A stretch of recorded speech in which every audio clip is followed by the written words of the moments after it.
सर्वसामान्यांच्या हक्काचा आवाज जागर जनस्थान। राज्यात कांदा उत्पादक शेतकरी सध्या प्रचंड अडचणीत सापडलाय। बाजारात कांद्याला कवडीमोल भाव मिळत नसल्याने आणि साठवणुकी अभावी मोठ्या प्रमाणात कांदा सडत असल्याने शेतकऱ्यांवर अक्षरशः कष्टाने पिकवलेलं पीक नष्ट करण्याची वेळ आली आहे। जिल्ह्यातील अनेक शेतकरी स्वतःच आपल्या शेतात उभ्या कांद्यावर रोटावेटर फिरवत असल्याचं विदारक वास्तव समोर येत आहे। कांदा उत्पादनासाठी बियाणे, खत, औषधे, मजुरी, पाणी आणि वाहतूक यावर हजारो रुपये खर्च करूनही सध्या बाजारात कांद्याला उत्पादन खर्चही निघत नाही। काही ठिकाणी प्रति क्विंटल 50 ते 200 रुपयांपर्यंत दर मिळत असल्याने कांदा विक्रीसाठी नेण्यापेक्षा शेतातच नष्ट करणे अथवा जनावरांना खायला लावणे शेतकऱ्यांना परवडत असल्याची भावना व्यक्त केली जाते। कांद्यांची साठवणूक करण्यासाठी पुरेशी गोदामे, कोल्ड स्टोरेजची सुविधा नसल्याने कांदा काही दिवसातच सडतोय।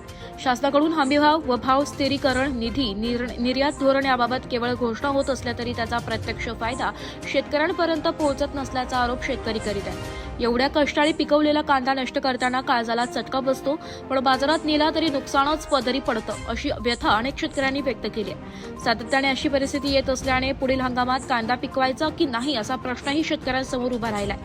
या गंभीर संकटावर तात्काळ उपाययोजना करण्याची मागणी शेतकरी संघटनांकडून होत आहे। कांद्याला किमान आधारभूत दर, तातडीची खरेदी व्यवस्था, साठवणूक सुविधा आणि निर्यात धोरणात सुस्पष्टता आणावी, अन्यथा शेतकऱ्यांच्या आत्महत्या आणि शेतीतून बाहेर पडण्याचे प्रमाण वाढण्याची भीती व्यक्त केली जाते। कांदा उत्पादक शेतकऱ्यांची ही मूक वेदना सरकारपर्यंत कधी पोहोचणार आणि शेतकऱ्यांच्या कष्टांना कधी न्याय मिळणार असा सवाल आता सर्वसामान्य जनतेतून उपस्थित होतोय। जागर जनस्थानसाठी प्रतिनिधी मृण्मयी जोशी, अकोला। शेतकरी म्हणून काय सांगाल? कांदा उत्पादक शेतकरी म्हणून कांदा उत्पादक शेतकरी म्हणून सांगण्याचं एकच तात्पर्य आहे की मी कांदा लावून आतापर्यंत कमीत कमी 10 ते 12 वर्ष झाली, तेव्हापासून तरी आजपर्यंत एकही वेळा मला नफा मिळालेला नाही आहे। नफा म्हणजे काही असा पाहिलाच नाही की त्याला जे मजूर लावावा लागतो, त्याच्यानंतर बियाणं आणावं लागतं, मशागत करावं लागतो, वावर तयार करण्याचे पैसे लागतं, त्याच्यानंतर आम्ही कांद्याला लावतो प्रति किलो आम्हाला त्याचा 9 ते 10 रुपये प्रति किलो हा खर्च येतो। त्यानंतर तो मार्केटमध्ये नेल्यानंतर तो मार्केटमध्ये फक्त 6 रुपये 7 रुपये किलो याच्यावरती कोणी मागत नाही, त्यामुळे तो कांदा परवडत नाही। जर त्या गव्हर्नमेंट त्यामध्ये काही म्हणते स्कीम देतो, त्या स्कीममध्ये टाकावं लागतो, असं करा तसं करा, त्यामध्ये आम्ही स्कीममध्ये अर्ज केले, 5 वर्ष झाले, अजूनपर्यंत त्या स्कीमचा आम्हाला लाभ मिळालेला नाही आहे।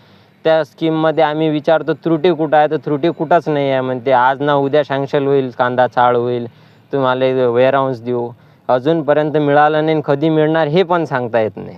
काका, की कांदा उत्पादनामध्ये जो खर्च लावतो आपण आणि विक्री करताना बाजारभाव यामध्ये काय तफावत आहे?